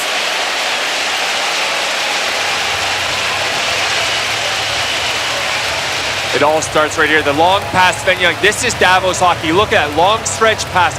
Watch Ruutu right there. Waited. He bought time. You're not going to really see it completely on the highlight, but he bought time. Here it is, a perfect angle. He bought time. He allowed Wieser to get past the defenseman right there. Number 5, Zervilov of Yekaterinburg. A beautiful long cross pass, about 45 feet, right on the tape of the streaking Mark Wieser. The key, 2 things. 1, the patience of Ruutu to allow him to get to the net, and then Wieser driving to the post. Driving to the post the way you're taught from minor hockey. Stick on the ice, and a beautiful tap in for Davos' 3rd goal tonight. Mark Wieser, 29 years of age, and he can score, Doug, as you know, 13, 16, 24. the last 4 years. He has 10 goals this year. A heart and soul player, Steve. A developed player here in Davos, hardworking, much like his brother, much like Ambio. These homegrown Davos players are real honest guys, and you saw that from Visa right there. Driving so hard to the post with a stick on the ice. That's just great fundamental hockey. Spectacular goal. It was a quick up. As you mentioned, Spen Young, bingo, got it up. Here's Shore, 2-on-1. Tries to beat Forster. Maybe should have been selfish there and shot the puck. Yeah, and the angle was tight. He also had an opportunity to cross into the slot as well. Drew Shore has been a tower of power here for Davos in the tournament, specifically in this game. 3-1 they lead. Back comes Yekaterinburg the other way. Ivashov lets it go. Blockered aside there by Gilles Sen, who's also becoming a story. Ivashov with it now, being watched by Pachot.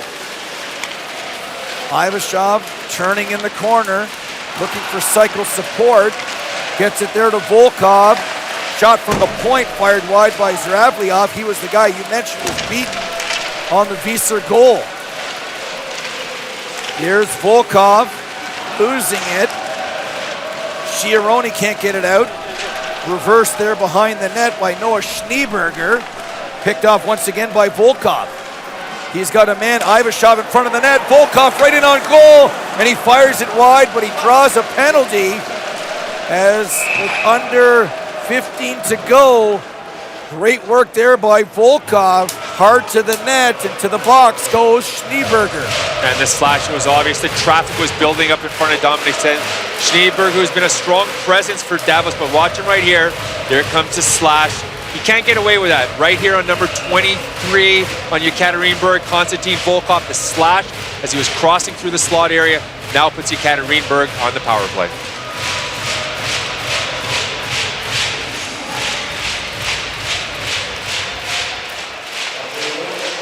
Noah Schneeberger, 29 years of age, 5th year with Davos. Here's a chance in front with Schneeberger in the box, and Shitov shot it wide. Yeah, that was a great opportunity right there for Shitov. Megalinsky's shot, looking for a tip there by Nikonov, and instead it's picked off and cleared down the ice. And that was a good job by 56 Visa right there. Rather than the soft dump off the boards, consequential out of the zone.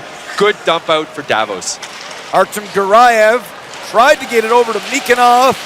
Once again, it was picked off and cleared into Yekaterinburg territory. 1:15 to go here in the minor penalty. Per Ledeen, nice patience there to wait and then send it 200 feet. That's exactly right. Did you notice that? Held on, bought himself an extra second, found the seam, and then cleared the puck out of the zone. Konstantin Volkov brings it in for Dmitry Monia. Monia's had a lot of puck time here tonight, but no offensive success. Torchenyuk back to Turbin. Into Torchenyuk along the near boards. Behind the net, back to Torchenyuk with a shot. As Volkov and Chaselin work a nice little give and go to give Torchenyuk the puck. And that was a set play, Steve. What they're trying to do is, you said, work it back and forth, and they see Torchenyuk coming off the left half boards, threw out to him a good shot, but said made the save in the Davos net. Under 30 to go in the Schneeberger minor penalty as Pavel Turbina starts the rush, gets it to Kukovsky, tips it into Buchtel. Cleared to the line but not out. Kukovsky keeps it in. Golashev there, fighting for the loose puck. Golashev won the battle but threw it to an open wing. 5 seconds left to go in the minor penalty. Schneeberger will come out of the box, and with under 13 to go in this sudden death quarterfinal match, it's still 3-1. Golashev with a shot right on. Gilles Sen makes the save and hangs on. Gilles Sen, the story of the game, along with Drew Shore for Davos, and there's Golashev, 15, looking for another bit of magic from him after his beautiful goal in the first period. Coming down and off the wing, I thought he was going to cut in there. He had a little bit more time right there to cut in. When Sen is that far out, you're not going to put it by him when you put it right into his breadbasket. Face-off controlled here by Tommy Kavisto off the draw. He let a shot go through a screen that was blocked, and then he pinches down the boards. Kavisto tries to get it in, and he does here to Mingaliev. number 79, who has not seen as much ice this game as the previous contest. And Galiev, great hustle there, forechecking Marco Forer as Dario Simeon brings it out to center. We're approaching the 8-minute mark as Dario Simeon looking for Andreas Ambule. He knocks the net off, and we get a stoppage. This game is coming to you live from Davos.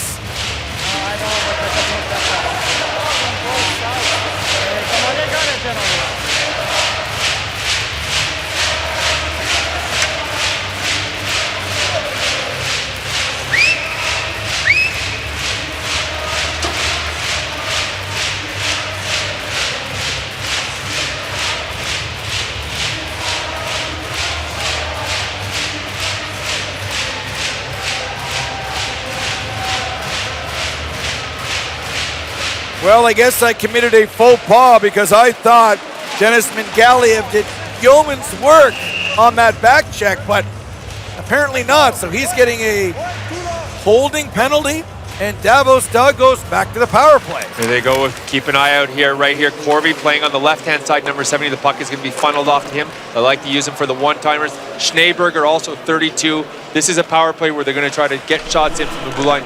Two defensemen that can really shoot the puck for Davos. A goal here for Davos would make semifinal Friday Lugano-Davos matchup. Scalpers tickets go through the roof here. They lead 3-1 with a chance to make it 4-1, but shopping at the center ice is Peter Kukal. Played with Helsinki 2 years ago and is on the ice now as Yekaterinburg changes on the fly. Here's Hall looking for Drew Shore. In over the line. Drew Shore back behind the net, out the other side. Left wing circle. Gets it in for Hall. Bounced off his right ankle. He's watched by Turbin. Puck comes to Ruutu. Back to the right point. Beat Forster keeping it in. Into Tomo Ruutu. Fighting along the near boards. Gets it to Hall. He's got Shore on the far side and gets him the puck. Under 11 to go. Per Ledin in front looking for Hall. Second pass in a row to number 14 in blue that was in his feet. Yeah, that was a sweet play. Went from 94 to 27 Ledin, and he thought he had Hall sliding through the crease for the slap pass tip goal. Here's Pete Forster losing it there to Torchenyuk, who brings it back the other way. He's got Shasalin with him. When you're down by 2 and shorthanded, you're going to have to start to take some chances here. Long lead feed for Weezer. The younger Weezer, Dino, went off his stick and back down the ice. So this is basically going to do it for the power play. And Galiev will be out in 5. And as we approach the halfway mark of this sudden death matchup, it's still a 3-1 game for Davos as Mingaliev is out of the box and onto the ice. Here's Schneeroni. Has it behind the net for Corby. Back in front, Schneeroni with a shot. And he had Wieser in front of the net. But covering up there, the underrated Ivan Lasutin in this game, who has played very well for the team in white. And he really has, and you can see it right here. Here's the play I'm talking about. Look at that slap pass. Just missed Adam Hall. The difficulty right there was because Hall is a right-handed shot. The puck was a little bit too far for him. Wouldn't have been able to get it onto his backhand. Wouldn't have done anything. Would have been a hard deflection. The puck had to be a little bit more on the other side, on his right-hand side, so that he would have been able to take it in one motion as a one-timer. Here's a shot by Sven Young from the point. Thought it may have been touched by a high stick, but play goes on as Sam Walzer gives it away to Mikanov, who gets it up to Artem Garayev. Garayev's shot caroms off the stick of Schneeberger. Eye high and over the glass and out of play. And he's been the best defenseman for Davos tonight, number 32, Schneeberger. You watched him again, good active stick on Garayev. He's been moving very well. He skates laterally well. He's playing on the power play. He's killing penalties. A real strong effort from 32 in blue.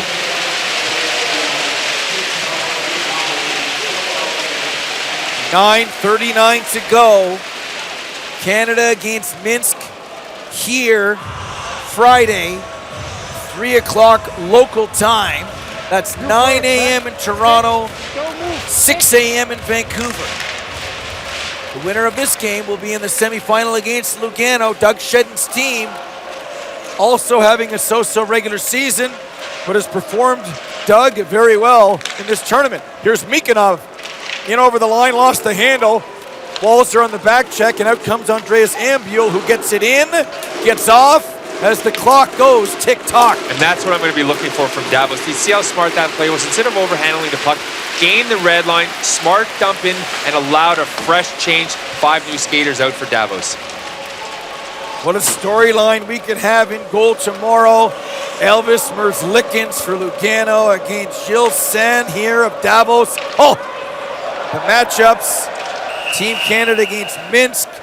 Got Klinkhammer and Ellison and Ben Scrivens on one side. Mason Raymond, Max Norro, who I know has impressed you for Canada. So this is shaping up to be a wild weekend in Davos. Absolutely, and if the score holds true right now, we're going to get the 4 teams in the semifinals that the fans wanted. And I'll tell you something, there's a real excitement to see 2 Swiss teams playing in the semifinal. You can believe me that Davos is going to be fired up if they do make the semifinal to play Lugano, because they're not going to want to lose to another Swiss team to be prevented from going to their own tournament final. Golashev pokes the puck down the ice. They ruled that Pete Forster could have played it. And on the forecheck there is Jan Buchtel. Comes to Hall, who dumps it in, and Drew Shore giving chase. Loses it there. Korchenyuk the other way, long lead feed, gets it up to Shasalin. Shasalin with a shot, looking for Monia perhaps. Karam's into the far corner. Here's Monia spinning and firing, that one off a stick. It goes behind the net. Fabian Heldner, long lead feed, no icing, as Nikita Timashov could have played it. And Timashov starts out now. Far side at center, there's another bad pass that leads to the transition game. Schneeroni, backhand cuts to the middle, but he lost the handle at the final moment. We're under 8 to go here in Davos. I love the effort right there from Schneeroni's 18. I love the toe drag, beautiful effort. This game is coming to you live from Switzerland.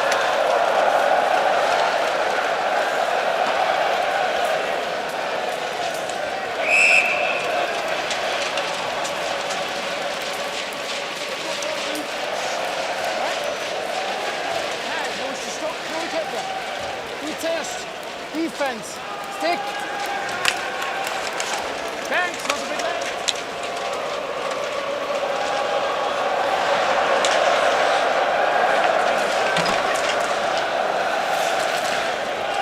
Welcome back to live action at the Vail Ants Arena. Spengler Cup World Junior action. NHL after the holiday break. So much great hockey to watch wherever you're tuning in the Great White North. 7:15 on the clock. Back comes Yekaterinburg, led by Alex Mikanov. Kukal looking for Garayev, pinching in his Megalinsky. He's got it now, all hands on deck. Megalinsky from a sharp angle. I think he saw daylight, but Gilles Sen covers up. And you're absolutely right, Megalinsky 77 right there. He did see some daylight. You're gonna see him right here coming out of the corner. The puck is going to slide out. The puck is going to come to Megalinsky, 77. Gilles Sen steps up into the goal. Shows just a little bit of an angle, and I really thought that was a heads-up play because it's a left-handed shot on the right-hand side, Steve. And you're right, he pivoted, showed his shoulders to the net, and thought he had a little bit of an opening just on the inside post from Gilles Sen. We're now under 7 to play. Period number 3. Sven Young in his own zone. Up to Ruutu.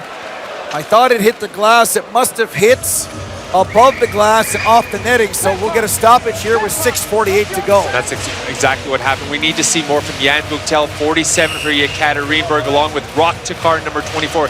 These are the guys that have got to lead this attack because we haven't seen anything yet from Anatoly Golashev, 15, other than his 1 goal. The guys that we're expecting to carry Yekaterinburg, Golashev, 42, Kukal, they've been invisible for the most part. It's up to Takar and others now to get Yekaterinburg back in this game.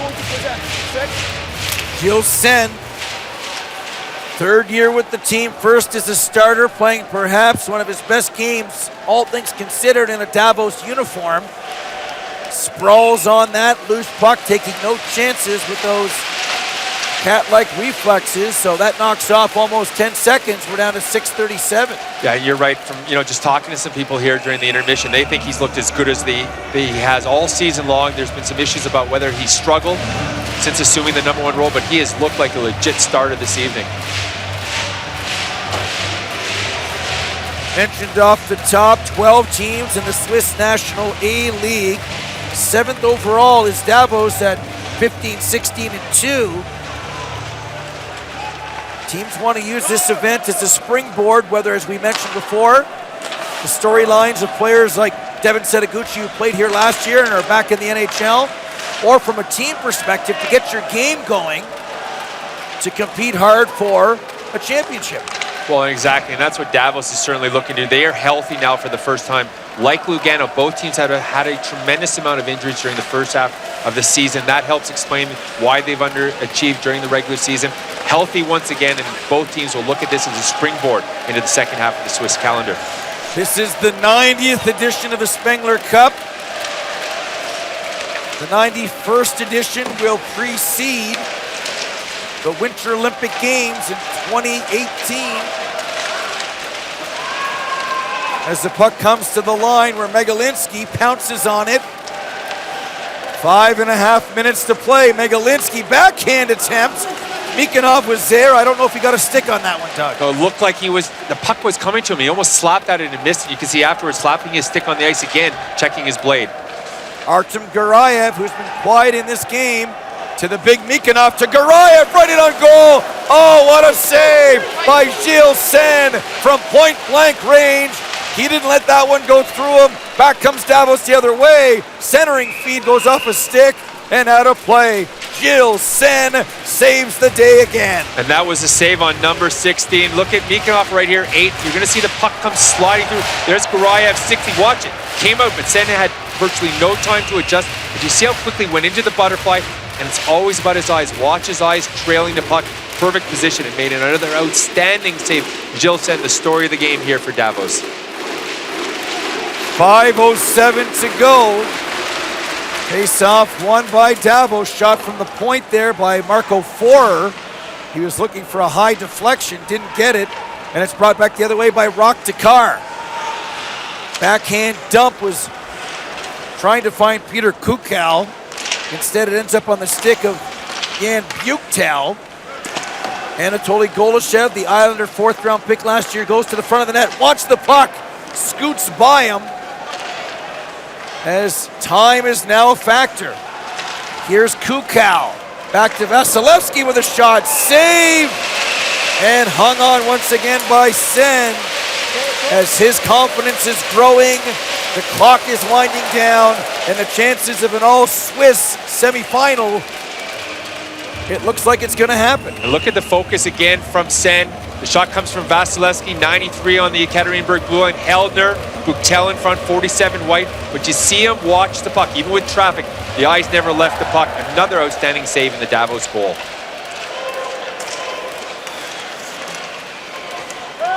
Battling in the near corner is Pertu Lindgren. Played with the Dallas Stars. Last year had 22 goals and 62 points, was plus 34.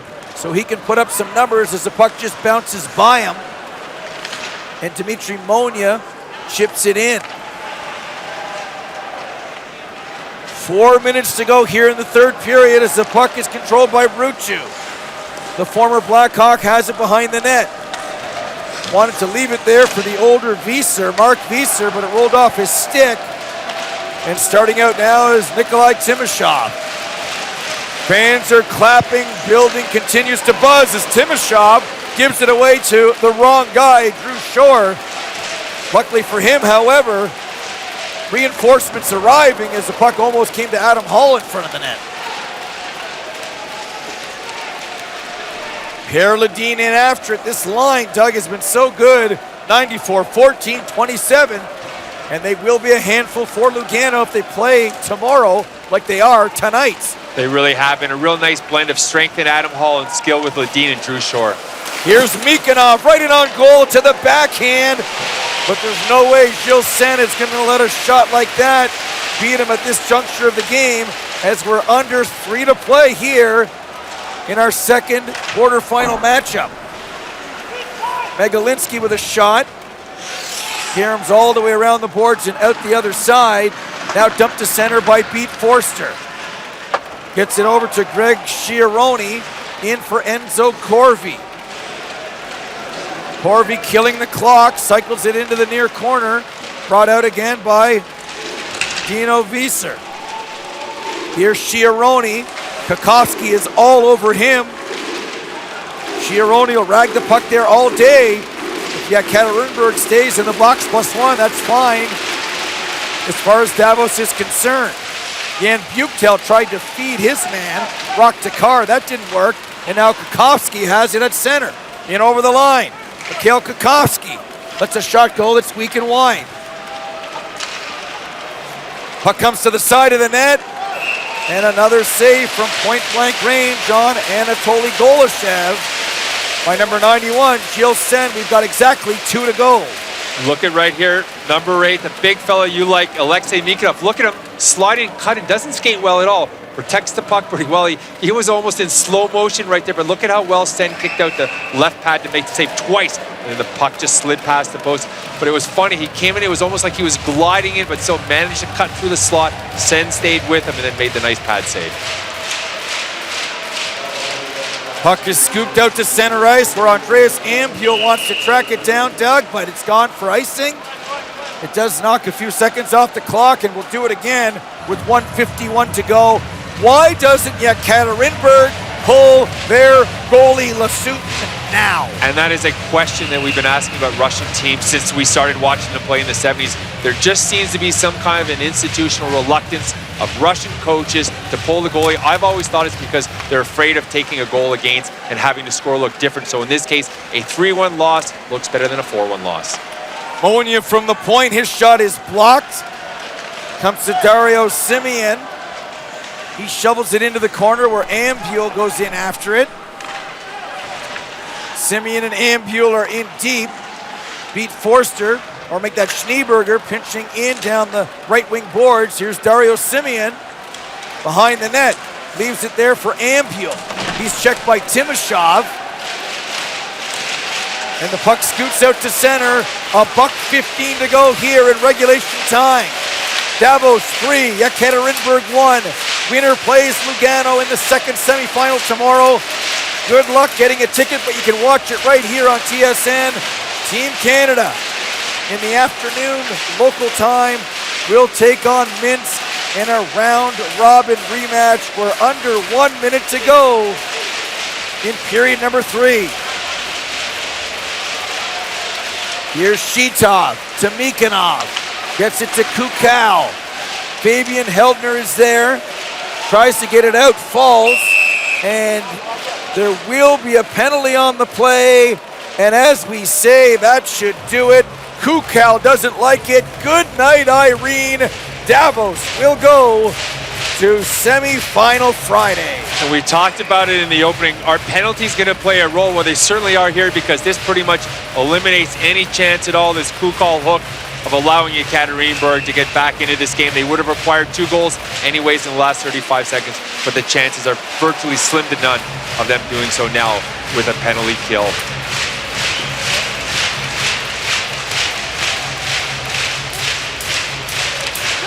The Vale Ants Arena is jumping once again. And then there were 4. Canada, Minsk, Lugano, and in under 25 seconds as they rise in unison. They're standing. Everybody's standing.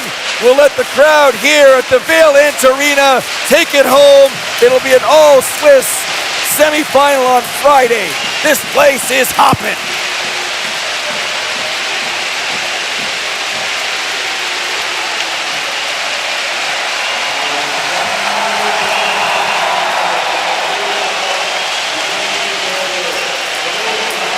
Doug, what an entertaining game, and Davos full credit for the 3-1 win. And I think entertaining is the right way to describe it. Not a pretty game, a lot of mistakes on both teams, pardon me, but turned out to be a really fun game to watch. And Davos full value, 2 players in particular, helping them win this game tonight. The goaltender, Gilles Sen, who I thought was outstanding, and 94 Drew Shore, the best skater on either team. He has been a revelation in this tournament for Davos. So the Final Four is now set. We'll have that for you here on TSN on Friday. For everyone here in Switzerland, I'm Steve Koulias. 3-1 the final in favor of Davos.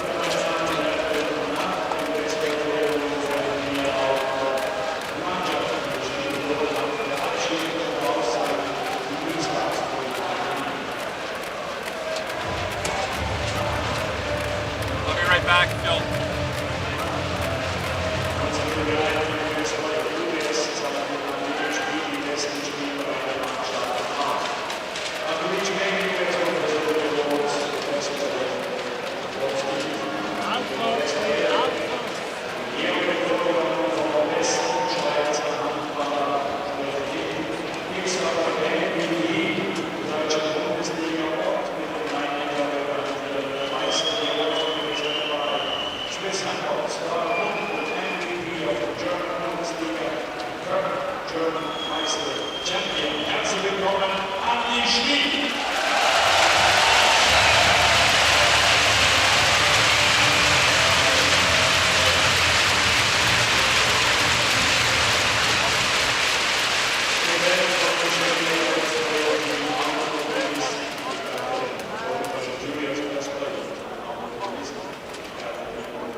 Die Nummer 15, 15, Anatoly Golische.